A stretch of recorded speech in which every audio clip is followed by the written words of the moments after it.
Hello everyone, कैसे हैं आप सब और क्या हाल समाचार हैं आपके। देखिए, जैसे जैसे अपने देश की इकोनॉमी बढ़ रही है वैसे ही कंपनी भी ग्रो कर रही है और इस बढ़ते इकोनॉमी में कंपनी अपने बिजनेस वर्टिकल को अलग कर रही है। जैसे हमने टाटा के डीमर्जर को सुना, वैसे ही अब फैशन के दुनिया का one of the top company के डीमर्जर का अनाउंसमेंट हुआ है और बहुत मजेदार ये होने वाला है कि क्या इस डीमर्जर के बाद टाटा के एक बेहतरीन कंपनी को टक्कर देते हुए वैसा ही मल्टीबैगर बनेगा। तो हम इस चीज को आज देखने की कोशिश करेंगे कि भैया डीमर्जर हो रहा है तो क्यों हो रहा है, कंपनी को क्या फायदा होगा, शेयर होल्डर को क्या फायदा होगा और बाद में कंपेयर करेंगे टाटा के दिग्गज शेयर के साथ। तो मैं किसकी बात कर रहा हूं, टाटा का वो मल्टीबैगर शेयर कौन सा है, तो जल्दी से कमेंट में बता दीजिए तो हमें पता चले कि आप भी मार्केट से कंप्लीट अवेयर हैं। और यहां पर price action strategy series start हो चुकी है हमारे मुकुल अग्रवाल शॉर्ट्स वाले चैनल पर। अगर आपने नहीं ज्वाइन किया है तो ज्वाइन कर लीजिएगा। और फिनोविंग्स पे फाइनेंशियल लर्निंग, मतलब हमने बहुत सेपरेट किया है फाइनेंशियल लर्निंग के लिए फिनोविंग्स।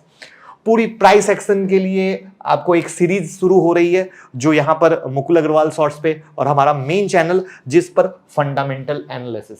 तो कंप्लीट हर चीज अलग अलग दिखेगी, कोई कंफ्यूजन का काम नहीं है, तो जरूर सब्सक्राइब करें। तो सबसे पहले डीमर्जर की न्यूज को समझ लेते हैं। आपके सामने मीडिया रिलीज भी है और ये दिख रहा है कि कंपनी अपने रिटेल और इथनिक और प्रीमियम सेगमेंट को अलग अलग रखना चाहती है। इनका प्रीमियम ब्रांड है Louis Philippe, Van Heusen, Allen Solly, Peter England के लिए अलग बिजनेस सेगमेंट जो मधुरा फैशन और लाइफस्टाइल में है। बाकी के रिटेल जैसे पेंटालून और एथनिक एबीएफआरएल के अंदर है। डीमर्जर के बाद एबीएफआरएल के शेयर होल्डर को आइडेंटिकल शेयर मिलेंगे, मतलब 1:1, यानी अगर आपके पास एबीआरएफएल का एक शेयर है तो आपको मधुरा का भी एक शेयर मिलेगा। तो ये था डीमर्जर की कहानी। यहां पर अगर आप रेवेन्यू को देखोगे तो आज के डेट में कंपनी किस तरीके से कमा रही है, तो जो इनका प्रीमियम सेगमेंट है, लग्जरी सेगमेंट है, वहां पर 60% का रेवेन्यू आ रहा है मधुरा फैशन और लाइफस्टाइल से, और 40% का आ रहा है जो इनका एथनिक और पेंटालून का ब्रांड है उससे।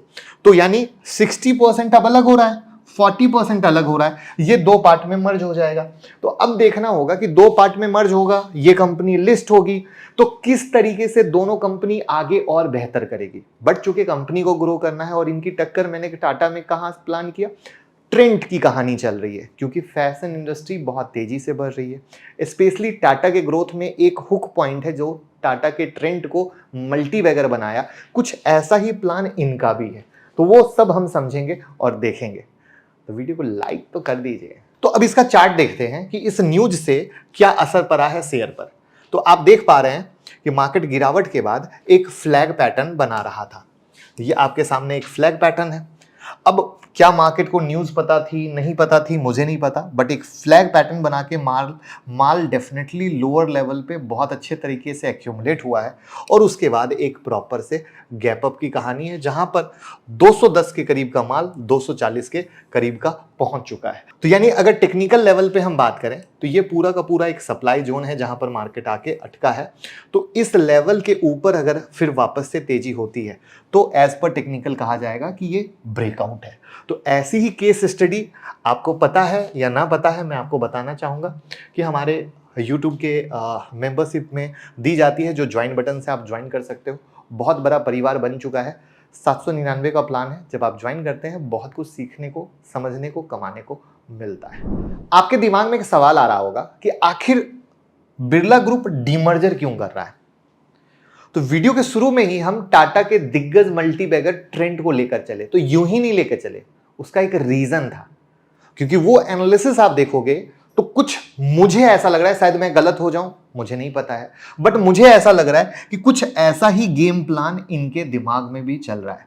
क्योंकि अगर आज के डेट में आप इनके फाइनेंशियल को देखोगे तो फाइनेंशियल खूब मजेदार निकल के नहीं आएंगे, बट जैसा कि कोई कंपनी होती है उसका मैनेजमेंट किस तरीके से काम कर रहा है, फ्यूचर ग्रोथ के लिए किस तरीके से काम कर रहा है, वो देखना हमेशा इंटरेस्टिंग होता है, मजेदार होता है। और कभी भी मल्टीबैगर शेयर पे दाव उसी तरीके से लगता है, क्योंकि सेम स्टोरी अगर ट्रेंड की कहानी भी देखोगे तो कुछ अच्छी नहीं थी, बट कुछ ऐसा गेम चेंजर किया कि अच्छी हुई।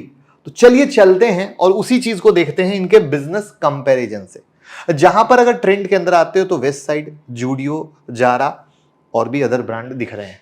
वहीं पर आदित्य बिरला फैशन रिटेल में आते हो तो जैसा कि हमने कहा, लाइफस्टाइल और एथनिक वियर का एक सेगमेंट इन्होंने अलग कर दिया। लाइफस्टाइल में Louis Philippe, Peter England, Allen Solly जैसे ब्रांड दिख रहे हैं। इसमें द कलेक्टिव ब्रांड भी है जो इंटरनेशनल प्रोडक्ट को सेल करता है, यानी इंटरनेशनल ब्रांड इसके अंदर आते हैं। आप कभी मॉल गए होंगे तो गौर किया होगा।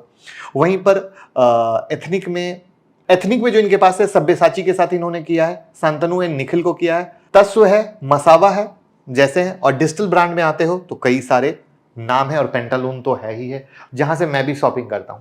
तो वैसे आप इनमें से कहां सबसे ज्यादा शॉपिंग करते हो, जूडियो में या पेंटालून में? क्योंकि कहानी यहीं से समझनी जरूरी है, कमेंट में बताइएगा। सबसे पहले पी रेशियो का कंपैरिजन देखते हैं, जो आदित्य बिरला फैशन और ट्रेंड का हमने किया है।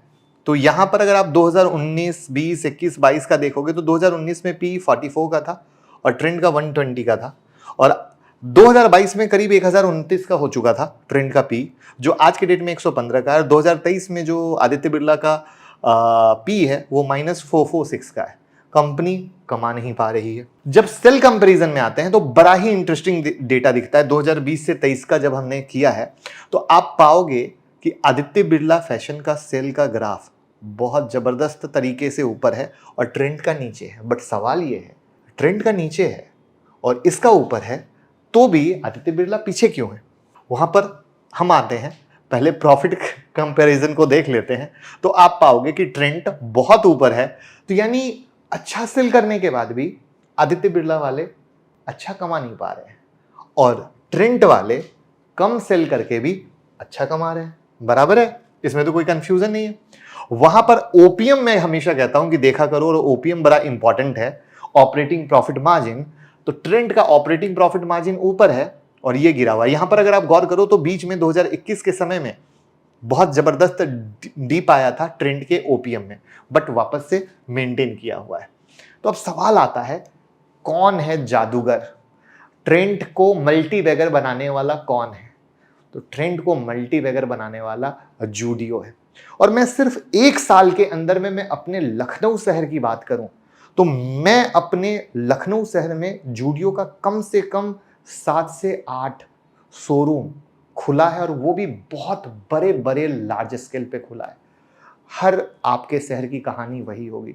और जूडियो में जो भीड़ चलती है और जो अफोर्डेबल प्राइस दे रहे हैं, वहीं पर कहानी है कि कम माल बेच के भी जो प्रॉफिट मार्जिन का गेम इन्होंने प्लान किया है, जिसे पब्लिक दीवानी है जूडियो की, उसको पेंटालून भी बीट नहीं कर पा रहा है। एक जमाने में पेंटालून था, पेंटालून लोग जाते थे, अफोर्डेबल मिलता था, आज भी जाते हैं, आज भी पेंटालून है। बट जो मजा, जो वैरायटी, जो लेटेस्ट ट्रेंड आपको जूडियो में मिल रहा है वो कहीं और नहीं मिल रहा है। और ये ट्रेंड के लिए एक गेम चेंजर रहा, और उस गेम चेंजर को इन्होंने तुरंत पकड़ा और क्विकली शोरूम पे शोरूम उसके खोलते चले गए, स्टोर पे स्टोर खोलते चले गए, और वही प्लान इनको बहुत सुपर सक्सेस दे रहा है। वहां पर यही रीजन है कि हमने चार्ट का कंपैरिजन भी डाला है।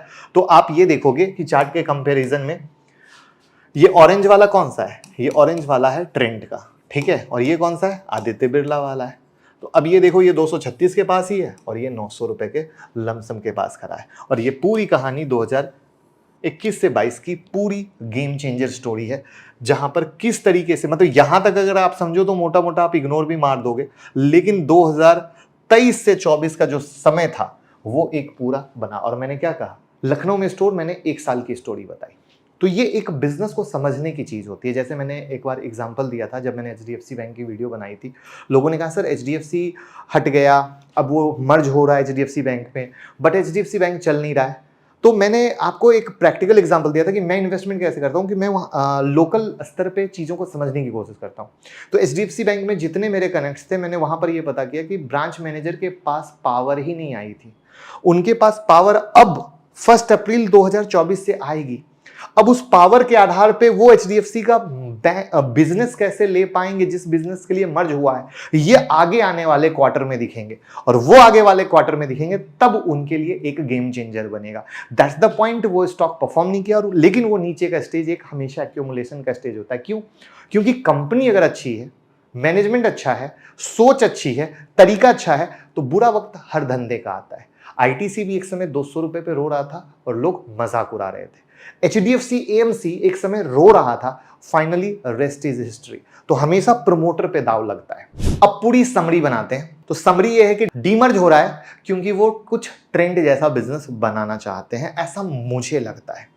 क्योंकि जूडियो की सक्सेस को हर एक इंसान भुनाना चाहेगा, उसे मार्केट के चीजों को समझ में आ रहा है।